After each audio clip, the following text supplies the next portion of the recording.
Hey everybody, welcome back to AGT Talks. I'm your guest co-host today, Cameron Bogan. With us today we have Mitch and Charlie from Underground Springhouse. Thank you guys for coming on the show today. Of course. Thanks for having us. Listen to that radio voice. You're natural. Yeah, it's so good. That's why I wanted them in here. We got Underground Springhouse is in here today because they have put out an album recently. We wanted to talk a little about them, about that album release, about how music's changed during COVID. Lots of different things that are coming up on this podcast, but we just wanted to sit down, have a good chat with these two. So thanks for having us today. Being on Thanks with for us having today. us. Yeah, boys, congrats on the album. I really enjoyed listening to it. I think it's even y'all have grown a lot from the EP and the early singles. Appreciate it. The Thank EP is still one of my favorite things to listen to, but new album sounds sick. Thanks. So Thank congrats. you. Appreciate that. Where'd y'all record it? And tell us the process building up to the album. We recorded at a place called 1093 in town, owned by a guy named Jim Hawkins. It's actually getting ready to be sold, but Oh yeah, I heard about that. it's a great spot, just classic studio. We might buy it. Yeah, we might buy it. For real? We're looking No. for any investors joke about looking it to sometimes. Yeah. to help start a record company. Should've Hit us bought- up. Should Call have me. bought Doge like 3 years ago. and Right. You could buy 1093. Georgia Theater is also apparently for sale. Are they really? Yeah. Wow, that's. I mean, it'll stay shocking. Georgia Theater, obviously, but Yeah. just Yeah, whoever yeah. owns it, it will be different. But they So took a maybe we big should hit. buy that. Is 40 watt Yeah. still 40 watt? Are they still kicking it? As far as I know, yeah. Yeah, I don't That's think- another Is it thing that I Caledonia? think will always be, Yeah, they're Yeah. kind of historic. Yeah. I feel like if anyone were to change that, that would just be a bad marketing decision. Bad If, call. if the owners change, that's one thing, but it'll stay Right. And that's what I was hoping happened to Caledonia. I don't know what y'all might know Yeah, what I played actually there a happened. few times. Yeah, they got bought out by Sister Louisa's church next door. So they're not going to be a music venue No, anymore. I don't think so. Just a bigger bar. Yeah, I think it's just a bigger bar. I think it just blew out that wall, I guess. Yeah. That kind of sucks. That place is small, but it's really historic as well. Yeah. Yeah. I mean, like that's a even bummer. REM's done a video there. Oh yeah. So that's kind of sad, but Yeah. Do you know what video? no, I've seen it before, but I can't remember. Yeah, you can tell it's clearly the Caledonia. I don't know why he was standing like not even on the stage. Like a lot of it, he was just in the room. So it's pretty weird. But Didn't it used to be the 40 watt? Because Yeah, I know the 40 yeah. watts moved locations Several. a couple times. yeah, So- I think when Kurt Cobain played in there, it wasn't where it is now. Yeah, I I think. think John Mayer and Pearl Jam as well. I think they've all played there. Really, I didn't Yeah. know that. Mhm. I knew that the Foo Fighters did because they were supposed to come back this last spring and play the 40 To watt. Athens? Yeah, they that were would gonna be a nuts they were gonna show. they were gonna do like We this packed. reunion. Yeah, this like college town like reunion tour of like all the places where they started up, and they were gonna announce it before, but then everything shut down. I mean, it's crazy when you see artists like Jason Isbell come back to town or anything like that. Like he has to play 2 nights. They're both sold out. There's both like wait outside the door. I can't imagine what the Foo Fighters would do to Athens, Georgia. Yeah, I They're know. playing stadiums. And at the 40 watt, like they could do like a 2 weeks at the 40 watt. What was I think Chief Keef was supposed to come last year, and then they I don't know if it was because of COVID or because the owner just thought it'd be a bad idea to get To him the in 40 there. watt? Yeah. Oh, that's right. That's right. Place would be. I think ripped it's an apart. annual tradition for Chief Keef to bail on a on a show in Athens. Yeah, sounds like it, dude. That tattoo is pretty sick. Oh, thank you. The spring bird. That's awesome, Done dude. by Poop Bird at Pain and Wonder, right next to the 40 watt. Okay. All right. I think he left that shop, but he was a cool guy. And I was just on Instagram looking around for like Athens tattoo artists to do it, and his name was Poop Bird. So I was like, I gotta get Poop Bird to do Spring Bird. So it was Yeah. it was a good match. So tell us what y'all did during COVID, staying like what did your year look like from March of 2020 to now, because y'all were on a big high, sold out the theater for the second, or not sold out, but nearly sold out for the second time in January, was it? Yeah. Well, January was our first time playing our own show there. Okay. We'd opened a few times, but yeah, man, lots changed since that show. Yeah, it's been a So what the lot. year We look had like? we had a ton planned for the spring and the summer. Like we were supposed to do bunch of just mostly a lot of college town spring parties type stuff, just southeast. And then this summer we were supposed to kind of go up and hit a bunch of cities all the way kind of up to like DC, Washington DC, with AFTM and some other bands. And we had a big spring and summer plan, but obviously none of that happened. But it kind of worked out because, the band was changing there was a silver lining to it at all, because we got the album done, which we probably wouldn't have gotten done in the amount of time we did. If we were playing every week, we would have been having gigs every weekend and then spending all our time getting ready for those shows instead of polishing our own songs and writing and recording. So it kind of worked out good, and it gave us a chance to find Max and Mitch and have them join the band and enter pretty seamlessly. So it sucked, but it worked out. It worked out pretty good for us, honestly, in the end. Mitch, you're pretty new to the band. You joined just a year ago, you said? Yeah, I guess March of last year, right? So you didn't get to play much when you joined, but you got to, I guess, record every song, right? Yeah, on the album. Got to record every song. We kind of, when Max and I first joined the band, we kind of met up and just immediately started learning the new songs. How did y'all meet?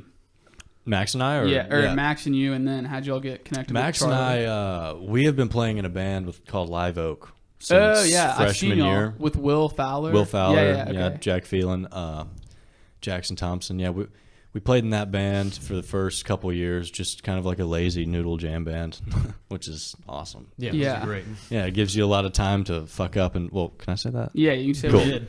Gives you a lot of time to, fuck up and not play a lot of music in front of people. You just kind of jam. But that's where I met Max, and then somewhere around sophomore year, I guess, Max and I started living together in a house. And what does Max play? Max plays keys. Got it. Okay. Yeah. I remember he was. I saw y'all at the Caledonia, I think, and dude, he was sick. Yeah, was he playing keys in Live Oak? Yeah, he was. Okay, yeah. I distinctly remember. Wasn't Hotel Fiction there as well that night, and maybe Everyday Dogs or maybe. Yes, that's what it was. Yeah, yeah. I've definitely seen it. That was a fun show. I went to see Everyday Dogs. I don't think I'd heard of y'all, and then but I was like, dang, these guys are pretty solid. Hell yeah, thanks. Yeah.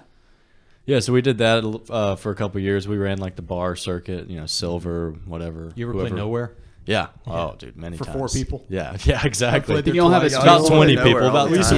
We used to play Nowhere, yeah. Like y'all did a thing with them like every one night a week or something? Yeah, we had like a one night a week thing lined up with Nowhere. Yeah, we'd go in every week. Dang, y'all played every week? Just about, yeah. Wow, I just realized the guys playing pool and drinking High Life, yeah. No, we could draw in like a jam crowd, Yeah. I played there a couple times, once with my band and then once with a solo artist that I play with every once in a while. But it's an odd show. Telling people this, like, hey, come to Nowhere Bar. Like, what's that? I'm like, oh, well. It is the best bar in town. I think it's great. I mean, it's underrated, and everybody's just going for the fun bars, and not really like the ones where you can go play pool and listen to live music. Passively, well, especially people our age. I mean, they're going for like student bars, not really local bars where you can smoke cigs inside and play pool. Yeah. I think that was my. I actually don't think you can. You can smoke cigs inside of Roadhouse. I'm sure it happens. I believe. Yeah. Nah, I think that was just after close last night. We were smoking with Jay last. during hours. Yeah, cut that part out. Not during hours. No. Fortunately, there's my editing skills are bad, so everything stays. I'm just playing. I don't think. Yeah. I don't think anyone's getting shut down for that. Not at all. I think my parents went on their first date in Nowhere. It used to be called the Odyssey, but it was really. They met in No House, and then my dad took her to the Odyssey. Yeah. Which is Roadhouse. So he took her to a bar. No, which is Nowhere Bar. Nice first date at the bar. Yeah, real classy. He put classy the moves dive on. Bar. Yeah. Yeah. Still together. I guess you don't want to give them too much like expectations. You take them somewhere nice the first time, then That's true.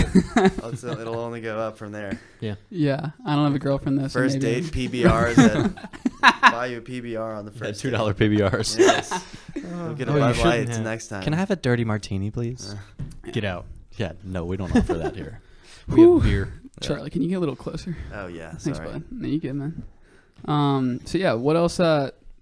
So what did y'all actually do though from March to to now? Like, what did y'all had to go home? Did y'all stay here? Did you play any? Kind of both. I think we definitely just did nothing for like probably a month or so. You were just like, man, this sucks. Yeah, everyone just kind of was. No one knew. Everyone was sheltering in place and just like doing nothing for a while. And then we started getting together and jamming a little bit, and kind of trying to. The timing was just good. So Logan, our old guitarist, was gonna play with us through May till he graduated. But then once that happened in March, it was like, all right, now we gotta shop around and find a new guitarist. And Max had already joined the band, playing keys with us. He'd played a few shows with us, and after a while, he was just like, yeah, I mean, well, my roommate is like really good guitarist. Like we're like, all right, where's this information been the whole time? Mm-hmm. And then Mitch played with us, and yeah, that's pretty much it. So that was a big part of it. Then once they were in the band, it was like, all right, well, we've got these new songs. We haven't put out any new music in a while. Let's get to it. Let's make a new album. And so then that was the main focus for most of the pandemic, honestly. We recorded it like back in August, and then I went to my Champaign Lane buddies, Jake Rogers' house, for a day or two at a time over a span of like, I don't know, 3 months, 4 months. Like, it was just taking our time. Like, I'd go there for a day and spend 4 or 5 hours there, and we would record for like 2 or 3 and then just get distracted and jam around and do something for another hour or two. But it was nice to just be able to like relax and not be in the studio. And like, has just an incredible music mind. So like, he'll just be like, oh, a harmony right here might sound kind of cool. And it's just nice to be able to take your time and be able to experiment without like being counting minutes. But so yeah, took our time with the album and then got that finished up, and that pretty much brings us up to now. We've done pretty good through. I mean, we played I feel like we played more than most bands. Definitely. During When you guys COVID. announced, you did an outdoor show recently, right? A few weeks ago. Mm-hmm. When you guys announced that, I was like, that's interesting. I guess things are coming back to normal. And then, like, you guys were kind of the kickoff of all that. And then I've seen a lot more bands that are like, we're playing a show. I think Hotel Fiction's playing tonight. Oh, yeah. And so, at the same place? Or just in Athens? They're playing Somewhere at Southern else. Brewing Co. Yeah. Shit, let's go catch that. Yeah. Yeah, it's a good move tonight. Yeah. But we've done all right. It's the one we played the other day was in Atlanta at a brewing at From the Earth Brewing Co. Mm-hmm. And it was cool. We actually did it also back in November. Yeah, that's so what I was it thinking about was November. Yeah. Mm-hmm. So they've done as good as they can for this, the circumstances, and they've put on some pretty good shows for not being able to put on, full on venue shows. Yeah. But What made y'all want to do the full album versus continuing to put out singles? Because was that a thought in your mind? Were you kind of scared, maybe this album isn't going to do as well? Should we just put out more singles, get more streams? Or did you just have all this stuff and want to get it out of you? I think, had all the stuff, and it's as much as you don't want to have to play the Spotify game, like we're living in 2021 and you kind of do have to, like as much as I want people to go listen to our album top to bottom so they can hear all the transitions and stuff that we put in it. Well, thank you. But most people aren't going to do that. But it's kind of just, we wanted to put out an album. We hadn't put out a full length album, and we were just like, let's bring the albums back, that's what It's time to bring albums back. make That's albums. what I didn't realize. I was listening to a podcast a couple days ago, and I can't remember who the musician was. Someone smaller, but this is actually a guy from Sugarland. He was talking about how last year was the first year that Spotify had where like people were like making money again on like putting out their records, and then COVID hit, and then I think Rolling Stone said that streaming went down by like 8%, so people like started losing money again on putting out records, and so it's been nuts. That like last year would have been like the first productive year of just COVID never hit. Yeah. I think the think you get the most pleasure out of listening to music when you listen to an album front to back. Yeah, for sure. Like, Yeah. I don't think there's any question about it, but it's just so hard nowadays with people's attention span and playlists. But I think for y'all's genre, especially because I feel like y'all's fans want to hear more. Mm-hmm. Like when I used to listen to y'all's stuff before, a lot of times I listen to the EP because I just like listening to the full body of music than just a single by itself. Mhm. But yeah, I think the album's a move for sure. Yeah, thanks. I mean, I do too. It's just, I don't know, if you're trying to make a, I don't know, it's just a cooler stamp into time of a full body of work, you know. It's like I don't know. And it'd be nice to have a vinyl of it one day. That's right. Yeah. Yeah. I think there's a place in Athens that just opened up recently that is going to start doing that. Some of my buddies in yeah. Cloudland, they're doing that with their next record. Nice. They're Very getting, cool, yeah. I know solid there copies is of stuff. there's already at least a few. I know there's Kindercore. I think Kindercore. Yeah. That might be the one. We had John Keane, an Athens legend, master the album. He did a bunch of REM stuff, a bunch of Widespread Panic stuff. I feel like everybody, when they're connected to musicians, is always like, do you know Jeff Hannon? He's the guy that did my merch for my band. He does all the merchandising for stuff, but he's like, yeah, I did Widespread Panic and REM. It's like always those two bands. Oh yeah, it's like you got to name drop the. Yep. Those are the two biggest. Yeah, I that's mean, right. B-52s, Yeah. yeah. Vic Chestnut. Yeah, but Rest in he was basically explaining that we're in the predicament of the album's too long for like one record, but too short to just make a double. What do you mean? Like our album's like 50 something minutes, and I that's think perfect. I don't know. I'm mean not to, the like, sell professional. it? I'm just this is what John Keane said. So no, I mean to fit like that much time onto the wax onto the okay. like I think that 45 minutes or something. Yeah, I don't know anything about. Yeah, I don't either, but I don't know. We'll figure it out. But it would be cool to get the debut album on vinyl For sure. No, I think 50 minutes is a good timestamp for an album, because when they get into like an hour and 15, I get kind of bored. Yeah, totally. But I think 45 to 55 is probably. You should have told Pink Floyd that. Well, there's some of their albums still aren't they're that legends. It's okay. Yeah. They can do whatever they want. Dark Side of the Moon's Yeah. like 40 something minutes. How long's The Wall? The Wall has a that's lot a of double. songs, so that's definitely that, and it's a double. It's an hour or something. Yeah, but then they put out others like "Wish You Were Here" is only 5 songs or something.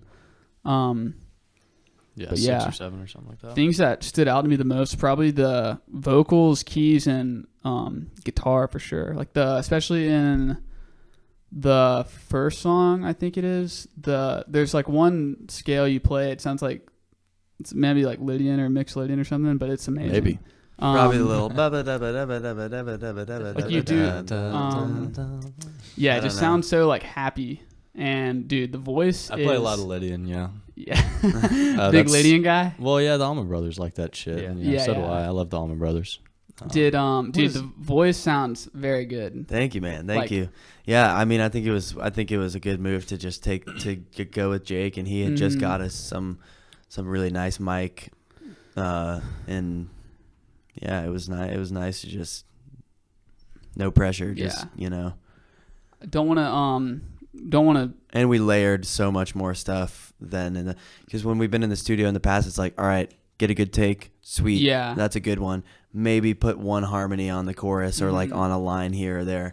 But this time it was like, all right, double that chorus, like double that harmony, like way more just layers of stuff going on. And I just think it's a small thing. It doesn't seem like it's that. I don't know. Basically, a lot of people probably wouldn't even notice, but like I'm just. Oh yeah, that's what matters. It's like listening to your own voice. Like Yeah. anyone that's anyone that's ever heard themselves on a video is like, I hate listening to my Yeah, voice. I can And relate it's to the that. same. It's similar with singing. I hate my talking voice more than listening to my singing voice, but it's still you're so critical of the way that your voice sounds. So. I think it's because you're looking for the mistakes when it comes to that. You're like, I didn't do it exactly how I wanted to do it. Yeah. Did John Cherry play keys, or did? No, not on the Yeah, album. yeah. That was Okay. Max. John Cherry did on the Georgia. at the Georgia Yeah. Theater, and we put some of those live songs out. Yeah, but that He's was a fun AFTN show. as He's well, right? awesome, man. He's He is, crazy yeah. good. Yeah. So is Max, though. I mean, they're both. Oh yeah. They could have a dueling piano night. That would be one for the ages. For sure. Sweet. I want to see a band with both of them and then 2 bass players. Yeah. That's it, and a drummer, of course, but I don't drummer, think- 2 bass, There's 2 some keys. band where it has like 2 bassists and one of the bassists playing like an octaver, so it just sounds like it's a regular guitar. And it's like, just get a guitar player. Just get a guitar.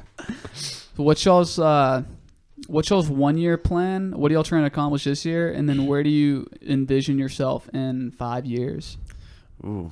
And are y'all both? You're a 5th year. Are you about to graduate? Yes. Yep. Graduate. And then are you This is my 4th year. I'm going to spend an extra semester. right on? Yeah. All right. So yeah. And what's same with Max, and some of the guys are younger, and Okay. so we're definitely all around Athens next year. Still, a few of us finishing up school, and grinding locally? grinding locally, being weekend warriors. Plan for now is write more music. Yeah. Yeah, keep writing. Play as much on the weekends as we can. Basically travel as far as we can on a weekend. That's possible on a weekend. You know, we've beat Athens almost to death with playing here just every time that we possibly can, which is, you know, it's what you're supposed to do as a band. You play all the opportunities you can to get out there and play. You do it.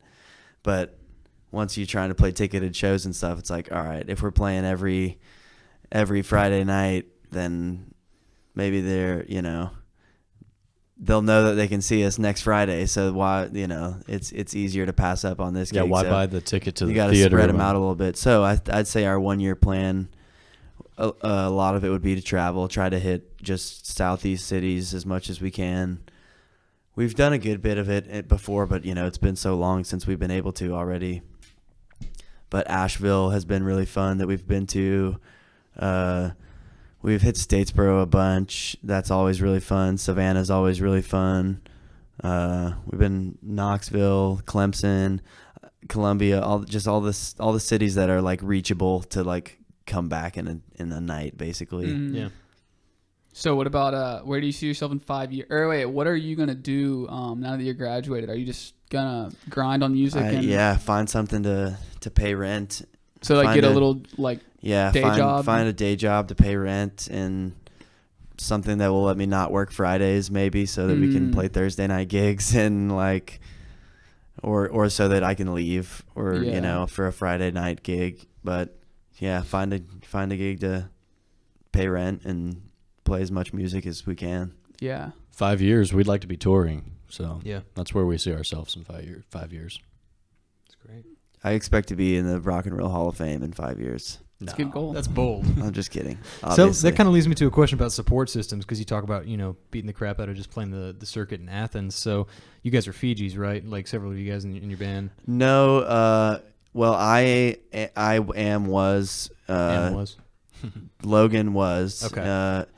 So it's just you So two? now just me, because Logan's not in the band anymore. Max Right. and Mitch are both Sigma Chi's. Okay, so how does that work with like support systems? Are you guys able to pretty much get all your brothers to come out to Yeah. shows or anything like that? Okay. For the most part, yeah. Yeah. You don't- you Tell don't- Most of my buddies graduated, but still, yeah, bunch like we've been playing at Roadhouse on Thursdays. Yeah.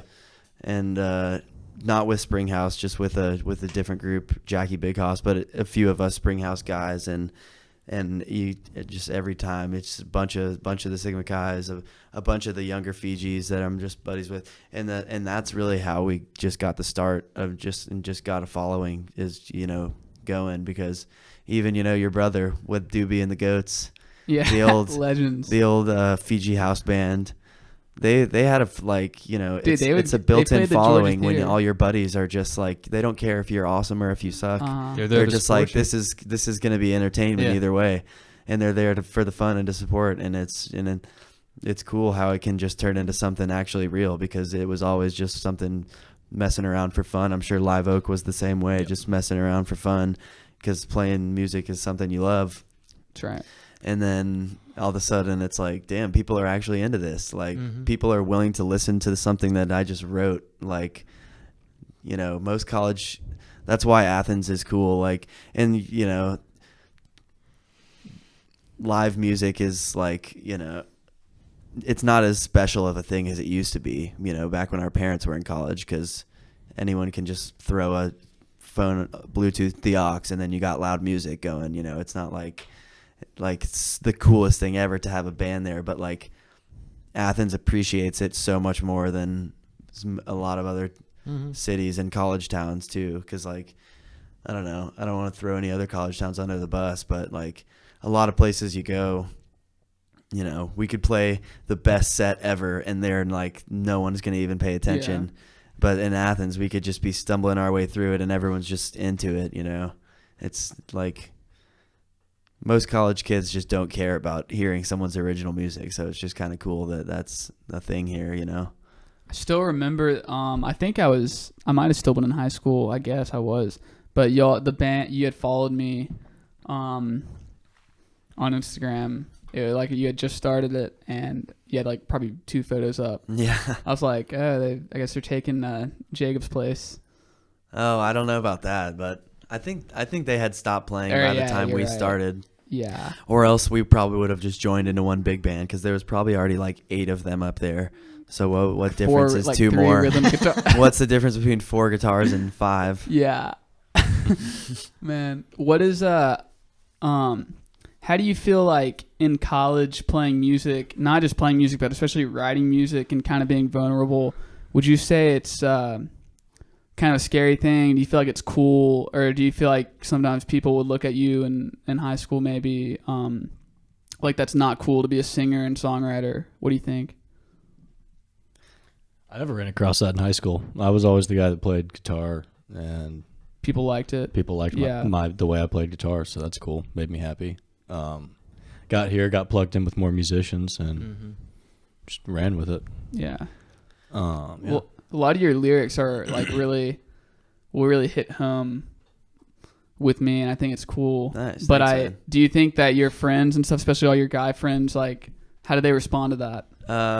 I don't know. I mean, I've never really just worried about that so much. I'm sure there's people that think it's weird. Yeah. You know, that are like, oh, he took a 180, or he. But I was kind of the music guy in high school too. I was more of athlete growing up, younger, middle school, early high school, and then I started playing guitar and just got super into music and less into sports. And so I don't think people would be that surprised anyway. I'm not like Troy Bolton, like, you know, the athletes. Like, I'm not, you know, I don't think anyone thinks that I'm like a treasonist for switching to the dark side. But I don't know. It is weird, you know, putting yourself out there though, and making, you know, writing lyrics and making your own songs and being like, damn, people might hate this. Like, I hope they like it. Yeah. Like, here we go. So it can be tough. It can be scary, but like, it's been so worth it. And I've had friends that have been like, I'm just so glad that we just did it and just went for it, because I just knew that I just wanted to do that. And I was like, I'm coming up with songs, like, let's record them. I've got friends that are more than capable musicians to make this happen. Called up the guy I knew, hey, let's record this Saturday. We're doing it. Guys, we're recording this Saturday. Like, they didn't even know this Joy fell going into the studio at all. I was like teaching him the song, like, right there, because it was just a buddy's basement studio.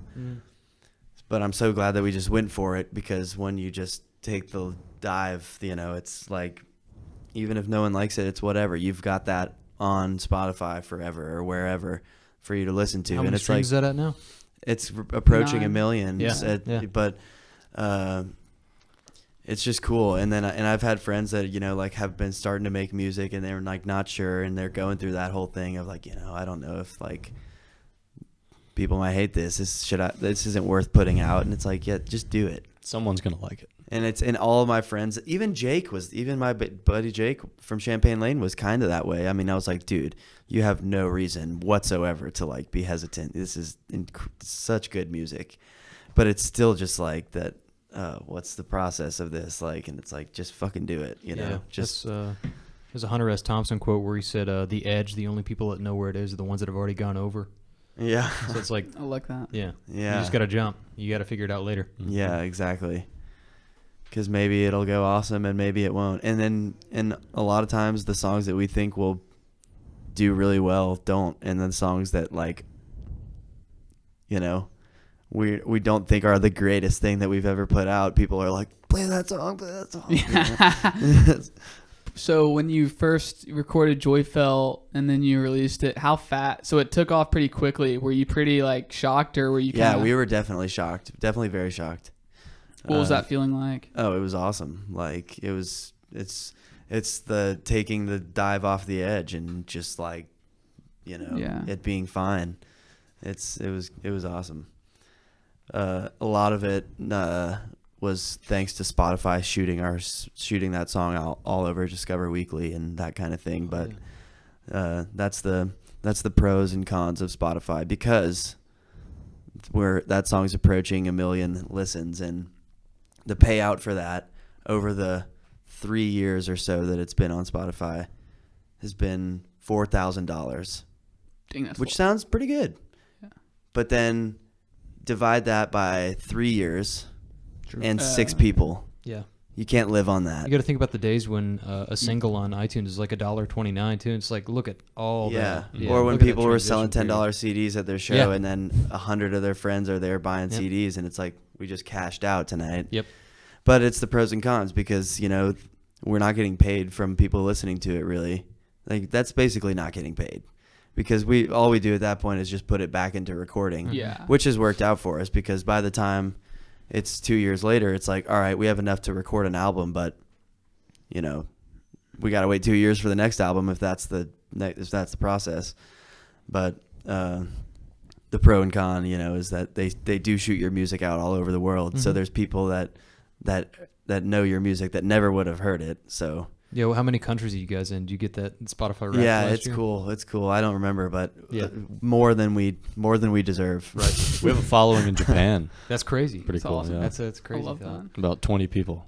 That's awesome though. I mean, think about Do that. y'all know Nick Puglisi? I don't think so.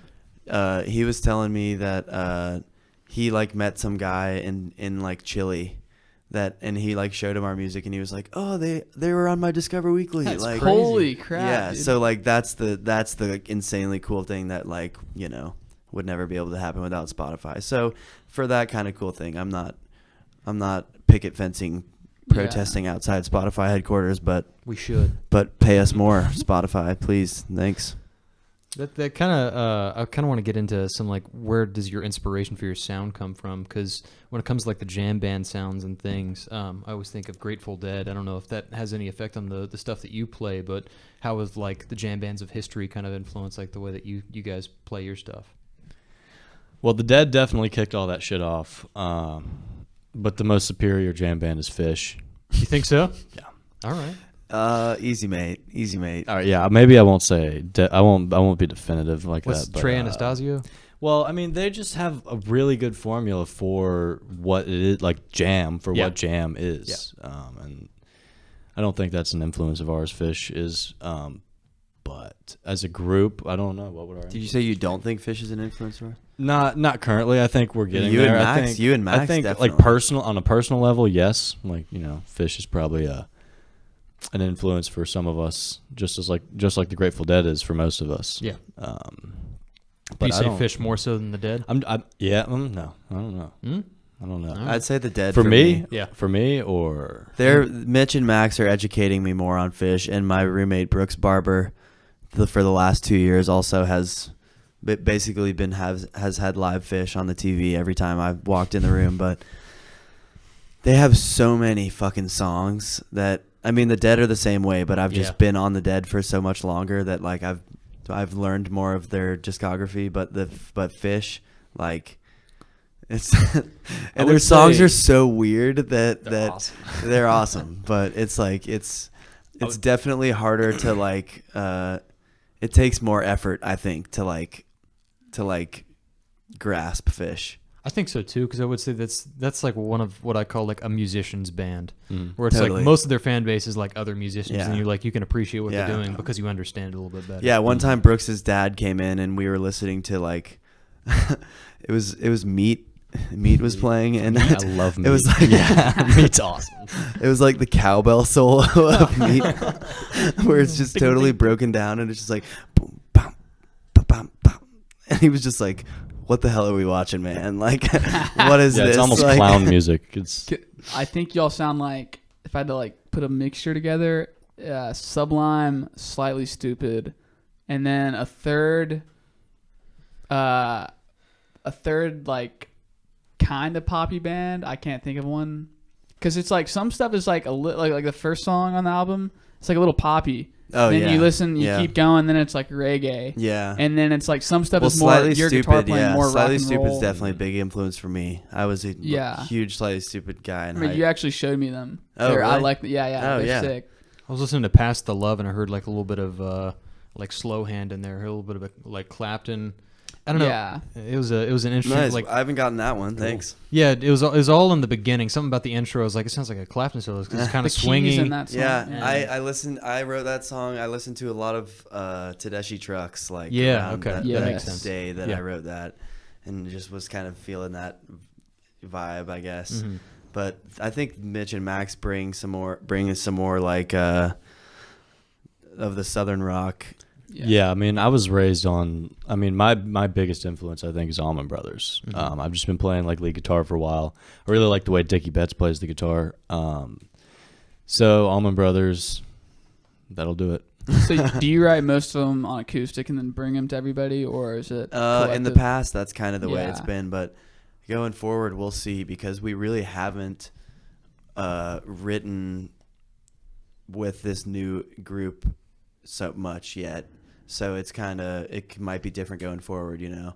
Yeah. In the past, I've mostly written on acoustic and been like, "Hey, I have an idea," and then it changes a good bit, you know, and reach a product. But yeah, I think going forward, it'll probably be more of a all around group effort.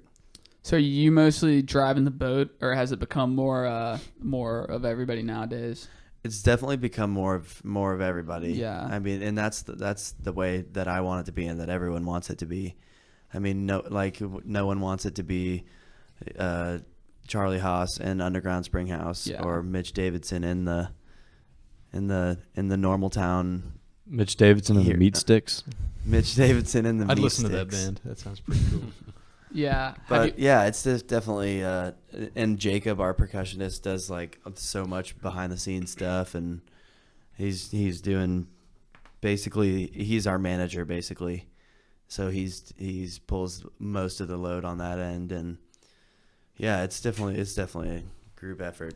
have y'all contacted any labels or anything like that? Do y'all have any plans to? No, we have a booking agent. That was like our goal going into senior year. What's that booking agent? Yeah, it was like summer going into senior year, and it was like, all right, we didn't know yet that we were doing fifth years, and it was like, Logan probably wasn't going to stay in the band, but it was like, all right, we're getting towards like being adults, like trying to make a career out of this. Like, good goal is to get a booking agent. And then we were opening up for AFTM at aisle 5, and I was talking to McLean, their manager, and I was like, yo, because they were on Nimble Slick already, the agency that we're now on. And I was like, hey, man, like, we're trying to get on an agency. You think you could put in a good word for us? And he totally did, and like just gave us the connection. And so we got on that Nimble Slick agency. So we haven't really had much of a need for a manager, or like, we're not big enough for a record label. We don't need, you know, like, it would be nice if someone fronted us a bunch of money, like, for sure, but you know, it's not really like worth. Wouldn't it be nice? Yeah. Love that band. Yeah. But no, not really. And we're kind of just happy with where we are with the booking agent, and it's nice to just like not have to spend all your time going out to try to find gigs, Yeah. and try to get people to hire you when you got someone doing it, you know, in a mutually beneficial position, you know, to the better you do, the better I do. So, you know, it's like works out for both of us. But Yeah, I that feel makes it nice because then you can just worry about the music and not the. I feel like it's half the battle is just finding places to go. Like it's like, all right, cool, want to go to Charlotte. All right, where in Charlotte can I go? Charlotte's a huge city. It's like you got to narrow that down. I feel like Yeah. booking you just kind of like remove. And that. even still, that like we'll go to a new city and be like, oh, like we went to Augusta, and we played at the country club, which if anyone from the country club is listening, no offense to your bar at all, great establishment. We had a good time, but with the Vagabonds actually, but. The Vagabonds, we were opening up for them, and they were the only ones there watching us. No way. Yeah, it was just them in the crowd, no one else. Are you like no one else? Not a single other person. It's people also come- not the Augusta Country Club. And so it was we went just there. A bar Yeah, called the People Country come Club. to Did people come to see them? there was people came later to see them, but it was funny because it was Augusta Country Club, and we were like, are we playing at Augusta National? Yeah. Are you kidding me? And we look up, we look it up, and we're like, oh, it's not Augusta National, but it's this other country club. That's Also cool. right next to the National. And then we show up, and it's just It's a bar. It's just a honky tonk in a shopping center. That's hilarious. And so we told Mitch that. He's like, no, you got to go to Southbound Smokehouse. Like, that's the spot, It's so like you go to a new city and like you end up in like not the right place, It's kind of like if you came to Athens and you were from Utah or like, Yeah, some you random end up- state. yeah. Maybe you would go to church. Like Flickr. Yeah, you play at Yeah. Flickr. Yeah. And No. also nothing against Flickr at all. Yeah. But like Or church. it's when you're in a new city, it's easy to go to the spot that might not be your scene. Yeah. Yeah.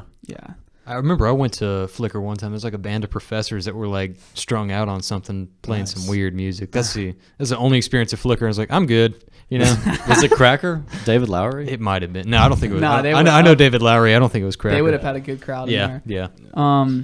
So what is music for y'all too? Is it would you say it's the most important thing in your life, like mentally, or do y'all have any other things you do that get you, like what gets you up in the morning? Music gets me up in the Yeah. morning. Yeah, I mean, I it's one of the only things I do every day that I do every day, other than eat and drink. I consume a lot of music. I listen to I spin a lot of records and stuff like that too. I would say that is probably 80% of my life is music. Yeah, It shows. I don't do shit. I listen to music. I hang out with my Yeah, friends. that's all we do. Sit on the couch and play acoustic. Play guitar, Play guitar until it's time to play with the full band. Yeah, play guitar until it's And time for then- practice, Until it's time to stop bothering our roommates and then just play more acoustic. and then put some fish on. Yeah, exactly. Man. Same though, same. It's everything, man. It's the most, like, going back to that question about like, do you ever feel like weird about putting yourself out there or like what old friends think? It's like I just love it so much that I don't give a shit. Yeah. It's like when you're just that, there's never been a question in my mind at all that like I have found, like I've struck gold basically by like, if I'm bored and I'm playing guitar. If I'm like upset about something and I need to cool down, I'm playing guitar and I'm just doing it through that. And if I'm just relaxing and it's a nice day out and I'm happy, I'm sitting on the couch on the porch playing guitar. Like, it's just like such a good, like, it's just the best thing to, I don't know. It's It's a great pastime. Yeah. I don't think people realize who don't do it, how hard it is to put yourself out there, really doing anything like that. I've played music before, but I think starting this thing was one of the hardest things just because it's just such a weird thing. And I don't think of myself as having good takes on things or anything like that. I really just wanted to get, to be able to talk to people and center it around the guests. But yeah. people don't realize it's hard to put yourself out there if you never do Yeah. anything creative, Definitely. And especially when you're like popping onto like a new like medium of, you know what I mean? Like you're used to playing music at this point, but then you're like, all right, I'm putting myself out here and starting a podcast. Like this is new. Yeah. Like that's a whole like, I don't know. It's like if Max were to go start doing stand-up comedy. I think that'd Which be he the could, hardest thing. But yeah, no, I think that has to probably It's got to be like the least hardest. receptive thing you To could go st- into. Yeah. Like, because you're not going to be good. And it's not Yeah. like you can only get better doing it in front of people. Yeah. Yeah. Mm-hmm. Not And, like, like Yep. But at the same time, like musicians don't often get booed off stage, Yeah. Yeah. But True. musicians also don't like, I mean, they might offend you like in an audio sense. They might offend your ears, but like they're not going to say anything that's going to like, Yeah. I don't know. But yeah, being at like whenever I have to say anything in the mic and there's not even like slight music playing, like I like to talk on stage when there's like have them break it down really low, but still like playing a little bit and then say something. Like for some reason, I'm so much more comfortable talking with a little bit of music. Like when you're just up there and it's silent and you got a microphone and people are looking at you, like that's fucking terrifying. Like, because you're just like, Yeah. You hear the pin drop, you know. what was I gonna say? Like, oh shit! Like this is You put it in. place. Yeah. Take it away. Take it away. In Max should start a stand-up. the live that album would you be- did. Well, You he has a introduced platform. everyone. He has a. He He has. does. He has a long list of type 5. Well, I mean, he already has the opportunity to be on stage with a mic with people, he does. Yeah. so he could just start telling jokes. He could just open the show with a stand-up set. Is he a funny guy? But he's he funny, would have to do some but very it's, neutral jokes because we couldn't divide the crowd. His jokes are risky. Dude, now imagine nowadays being a kind of a dirty comic trying to get a start. I mean that just must be like, imagine telling like a rape joke and it's not funny. Yeah. And you're not famous. Everyone's just like, what? You just hope everyone's had a lot to drink. Yeah. So that they laugh. It's like Dave Chappelle has all that stuff Oh my about. goodness, he gets away with it too. I don't know how he does it. Yeah, but he has all that stuff about how like it's the last place now that like everyone's so offended by everything that it's the last place that like you can really just go and speak like honestly, and you can sit there and laugh with it, or you can not listen and you can leave, and it's just like, I don't know. You get so much from it too. Like if the goats of stand-up comedy, the Dave Chappelles, and the people that can actually like talk and make you laugh, and then actually talk about something really like introspectively, or talk about some issue that's like really controversial, but actually break it down in like a meaningful sense, and then make you laugh really hard again. That's what he did with George Floyd last year, and it was so impressive that like when all that happened, he had like a YouTube video that came out, and it was huge, talking about like his thoughts and all that. It's like, it's weird how you can have this transition from being probably the world's most successful stand-up comedian right now into being able to speak on social issues, and there's not much loss, and like how receptive people are to that. But like no one can do it like Dave Chappelle, but like if you're that good at it, you can like shed light on all these social issues while also laughing at it, and that's the way it should be. I think like you should be like the world is terrible. Like there's so much shitty stuff out there that like let's shed light on it, but also laugh at it, because that's the only way to like heal. Also, I think some of the most like offensive jokes are the ones that point out the biggest flaws in society. Like if anyone, like a lot of people who listen to Dave Chappelle, they don't like what he's saying, but like at the end of the day, like he's, saying what's wrong with society for the most part. Then again, you could be like a sexist person or a racist and tell jokes, but I think most comics who are big are in the right place in their heart. Equal opportunity offenders too. Everyone gets hurt. It's not just any one group being called out. It's everybody. Yeah. That's why South Park can do what they do. Family Guy. I mean, like as long as you don't pull punches on nobody is anybody. safe. Yeah. Yeah.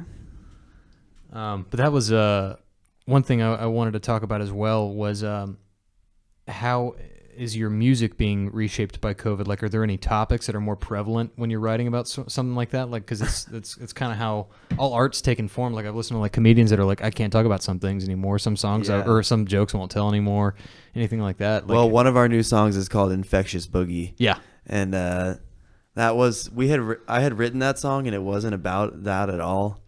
And then it was just like, I think it was just called Boogie or something as like a loose name, and then it ended up just being, let's write a song about I don't know, like let's make it cheesy but not so cheesy that it's like COVID like I had no idea it was about that. it's I mean the concept is you have an infectious boogie. You have a disease of dancing that you can't control.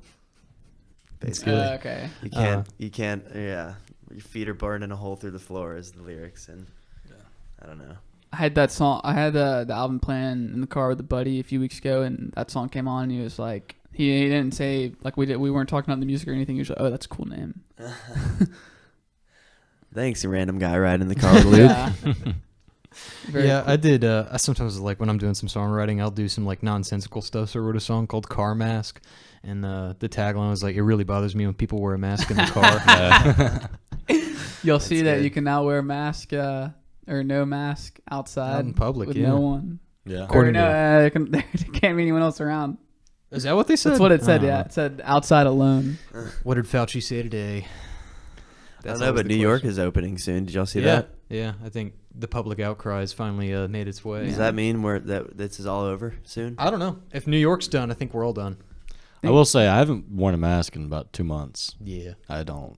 I haven't. I did at the Yeah, beginning. yeah. I did at the beginning, but I keep losing those fuckers, Yeah. man. I can't keep track of them. That's what I was thinking about is like, what effect are masks having on like the litter population? It right is now? sad. I was Yeah. at the beach last Yeah. weekend, and I probably saw like 8 or 9 masks on the beach in like the 2 days I was there. Oh yeah, every parking lot I pull into, open the car doors, a mask Yeah. on. Yeah. Yeah. It's like That's where your awesome. mask. Yeah, going that in. is where my mask. This guy's polluting. No, I'm not the earth. littering. Yeah. I'm just It's- losing it's them. accidental. Yeah. Yeah. I don't know.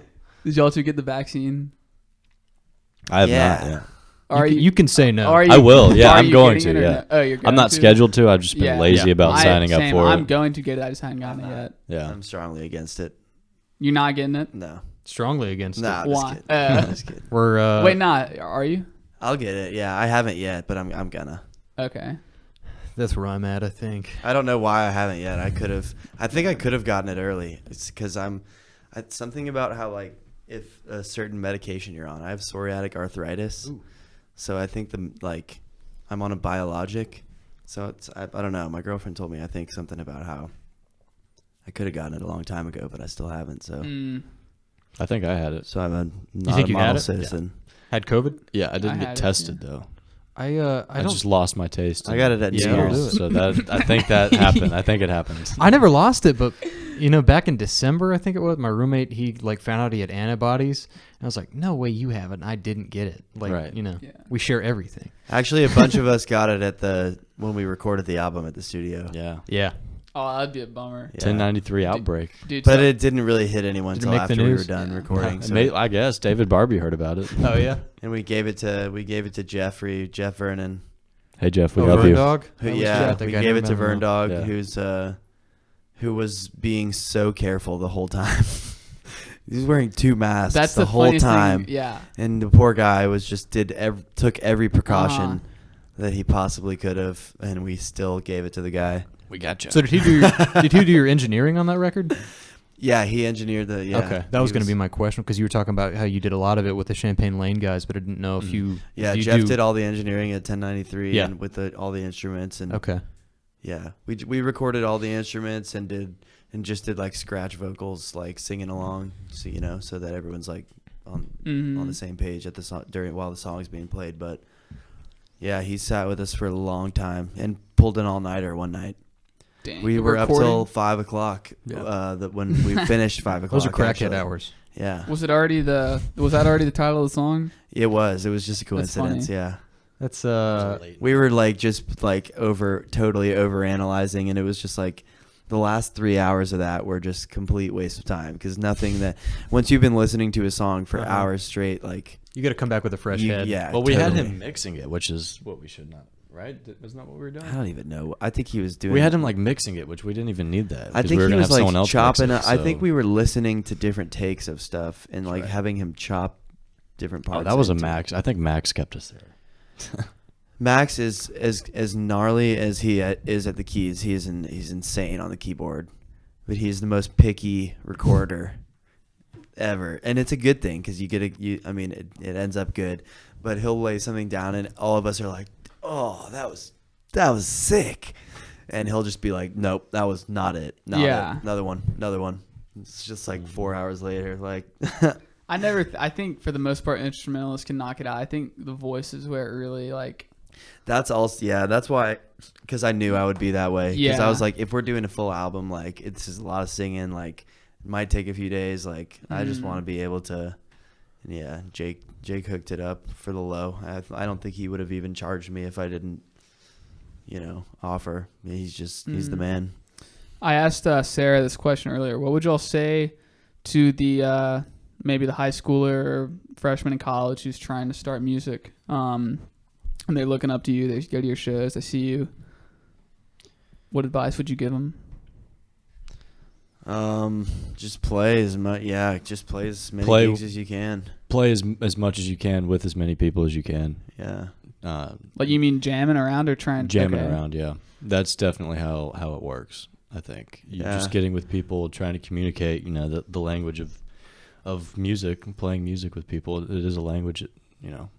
I haven't jammed with as many people just like throughout college and stuff as I wish that I would have, and like gone to nowhere jams and like I don't know, just meet up with people at Nucci's and random stuff like that, because I was always just so busy with Springhouse. I was just like, social life and school and Springhouse, like that's all I can do. So I wish I would have more, but my advice is just play as many shows as you can, because that's how we got to where we are, is just playing everything we can. If anyone wants us to play, we'll do it. We'll work with you because we want to play the show.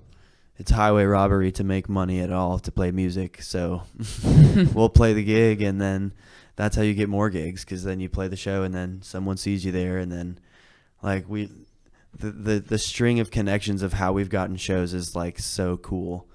Like we ended up opening for Perpetual Groove at Georgia Theater because some guy that in their web saw us play at Silver Dollar.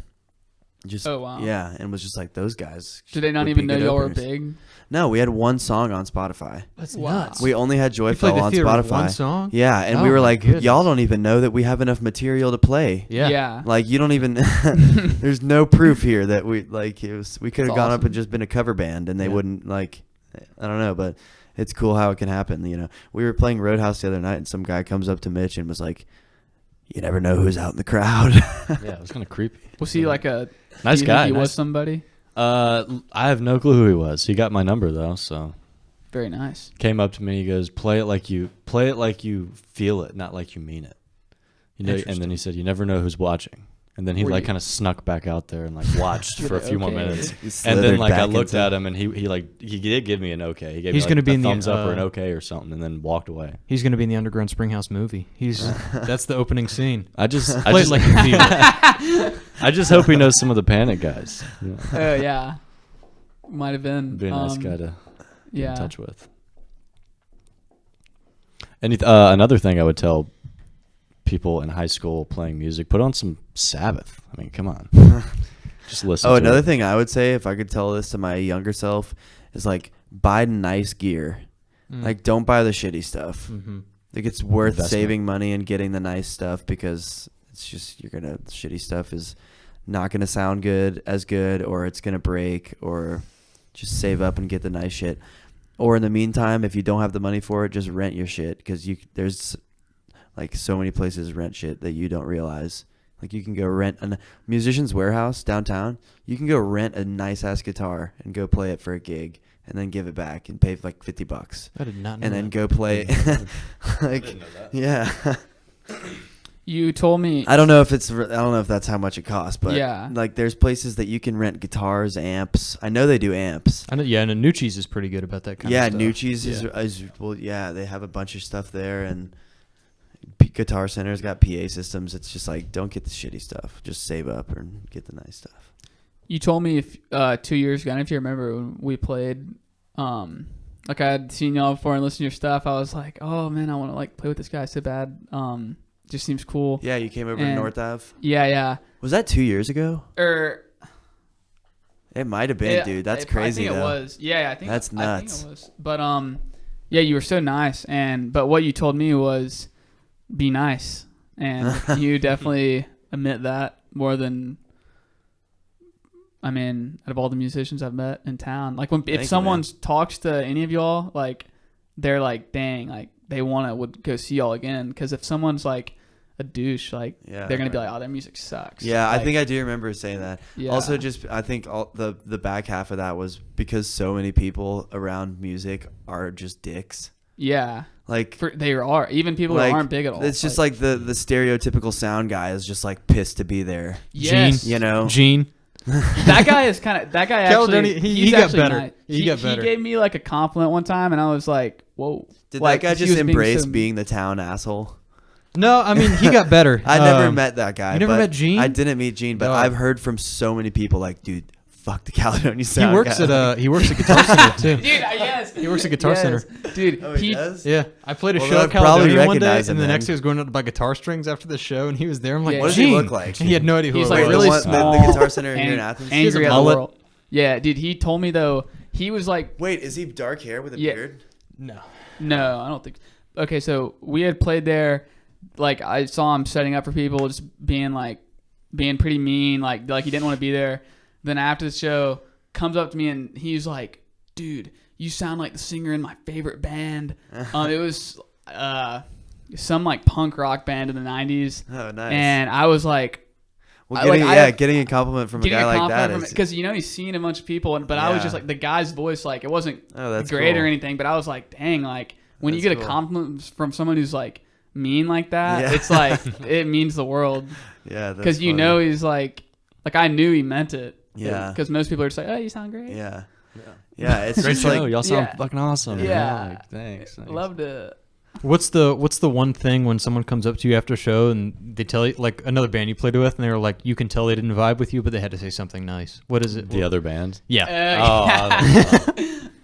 I don't know. That's a hard question. I don't know. Good set, man. High five, Yeah. walk away. Good set, What's and your- then like a fist bump maybe. Yeah. That's probably. I think it's when they like just...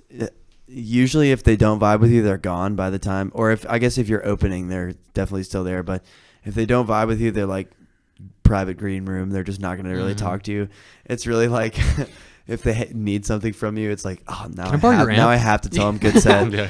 Or it's like you're back borrowing on their you, amp, and yeah. it's like, hey man, nice set. Can I get my amp back? Yeah. Yeah.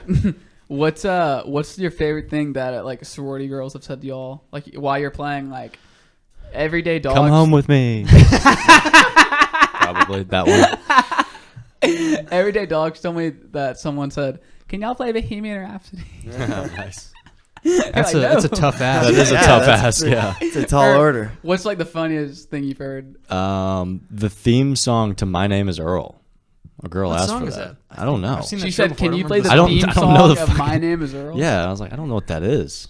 It's an old like That's pretty funny. Wait, Like is it the mid-2000s weirdest Yeah. request or Like Just just like the weirdest thing 2006 or like funniest TV show. What's like weird thing or funny story from playing a gig? I don't know about the weirdest thing. The other night at Roadhouse, some girl just kept trying to strum my guitar, and so that was. Did you let her something. strum it? I did once at the end of this because she tried a couple times, and I was like, no, don't do that. And, Not in the middle. and then the end of a song was like, just Yeah. trash canning, like, and then I was like, all right, now you can strum it because it's just hold the chord, just strum it, and then she did, and I was like, all right, good, we got that out of the way. Did she and know then- y'all were big or wait, no, because you said you were playing with someone else. Yeah, it's like just a few of us, and but. And then we're in the middle of another song later, and she does it again when I'm not looking, and I was just like, what the hell? Like, but I can tell you the weirdest thing that ever happened to me at a show, / one of the most memorable show experiences. We were playing at the Georgia-Florida tailgate down in Jacksonville. It was SEC Excursions. It's like they bus all the kids from St. Simon's, down to Jacksonville, and there's this big tailgate outside the stadium. It's awesome. It's electric. You know what this is? You been to it? No. But Huge tent. Huge. yeah, massive tent. I remember a bunch seeing of a video. fraternities, go, 500 like, plus bunch of people fraternities there. and sororities. It's just a big shit show. It's so much fun. But it was like the second or third song that we were playing, and like the place was already just packed. And it is a massive tent. And middle of a song, I'm singing a song, and I just see like something start flying towards me. And it's a fucking cheeseburger. And it's just coming right at me, like all the way from the back of the tent. Like someone just absolutely launched this cheeseburger. Like full throw. And it was one of the coolest moments ever. Just in stride, didn't miss a beat. Everyone kept playing, kept singing, just caught the cheeseburger in You my caught hand. it? Just caught That's it. Yeah, incredible. right here. Did you eat it? No, fuck no. I almost just chucked it back in the crowd. Yeah. But then I was like, I looked at the front row and there was just a bunch of girls standing there, and I was like, I can't just peg these innocent girls in the face with a cheeseburger. So I kind of just put it down, like, all right. That's great. What is it? Steve Aoki does like the cakes. Oh yeah. Y'all do like just have Big Macs up there and just hurl them out every time. But yeah, that was wild. I don't think many people saw it because it just happened so fast, but it happened. I promise. I'm not lying. In like my short gigging experience, it's like I came to figure that like my favorite show that I've ever played was never the best show I ever played. You know what I mean? Did you ever have an experience like that where like you got off stage and you're like, that's the really best I felt about it? That's just like a random that was show. one of them probably. Yeah. Just because it's like everyone was so just rowdy that it was like it couldn't not be fun. Yeah. You could be playing anything and it would have just been awesome. Yeah. Anything that was just fast and rowdy, people were just gonna have fun.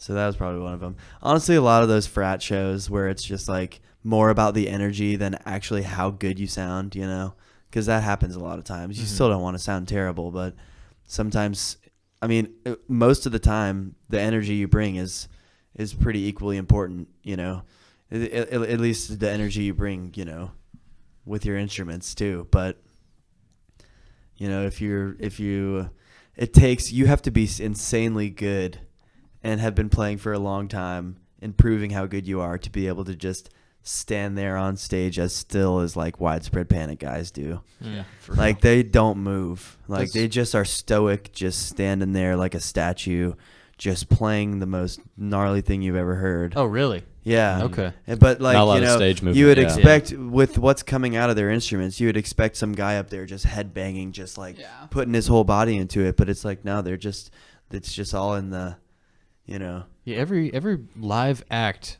like you kind of see their personality come out in that. Like Kings of Leon was playing the Draft last night, and I haven't seen him live in person, but I have a bunch of friends that have, and they've told me the same thing. And it's like when you go see him, stoic, standing there, great sounds exactly like the record. They do nothing more. Yeah. And they just walk off stage, and it's like I can't complain. Sounds exactly like what I thought Kings of Leon would sound like. Then it's like I kind of, you know, where's the X factor of the performance? Yeah. So how's that changed with you guys? Like, do you think that do you guys like drag out songs, double song lengths, anything like that? That like kind of like is a more dead fish thing to do, anything like that? Lately, we've been with Jackie Big Haas, our cover band. We've been doing that. Yeah. Last night we played our whole first set in the key of A.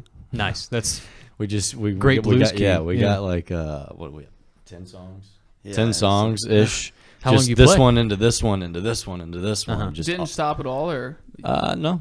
that's pretty awesome. We stopped maybe once. How long was the show? I think we did 2 songs in G to start, and then we did like We did 2 songs in G, and then we go to the stopped, D and and then then we A. went to A for like 45 minutes. Jackson The just show leans over we to me and played goes, so much A. played 9 to 11:30.